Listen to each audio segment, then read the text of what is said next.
Do you ever feel like you're just walking through life on autopilot? I guess I can relate to that.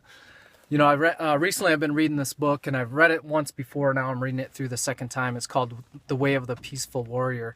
And there's a couple stories in there that I'd like to kind of share.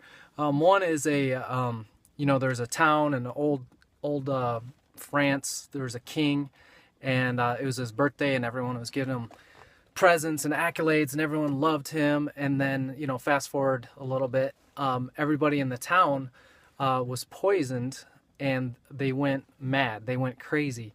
The king drank from his own wells and whatever, so he didn't drink the poison water. So he was the only one that wasn't going crazy.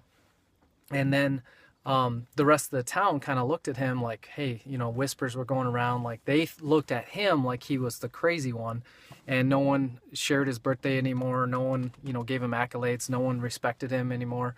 There's like a whisper campaign. And so the king kind of was kind of disturbed by this. So he decided the solution was he would go down to the town and drink from the poison water.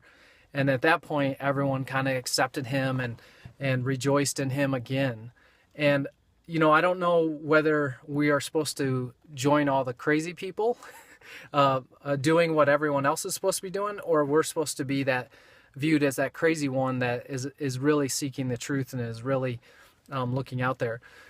There's a part in the book, Dan is a, Olympic gymnast, and he meets this mentor, and he calls him Socrates, or Soc. And it's kind of taking the teachings from Socrates and some different philosophies. And there's a point where Socrates kind of grabs his temples and, makes him kind of see in a different light. And at this point, Dan starts really kind of getting depressed, and kind of like, he's the king that is not poisoned anymore. He's not walking through life on autopilot. So it's kind of interesting that he's a gymnast, and he's able to sit up on the rafters as if he's really there. And you're kind of unclear whether he really is there or whether he's just kind of going through a journey in time. But he's able to look down at this Olympic gymnast and kind of see her thoughts.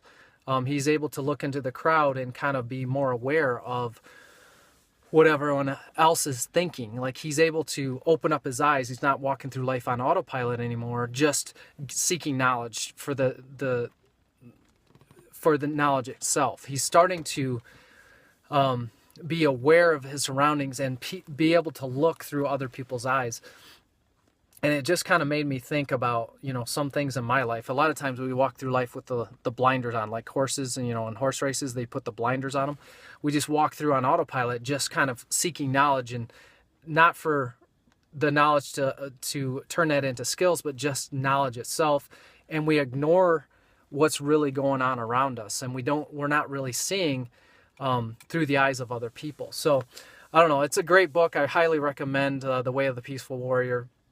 I'd love to hear your thoughts on it. You can get it. I don't know if you can get it on Audible or not. I bought the physical book. I think I searched for it on Audible and I didn't find it, but it's probably out there somewhere. But so if you don't have a ton of time, you can listen to it on your drive to work or whatever.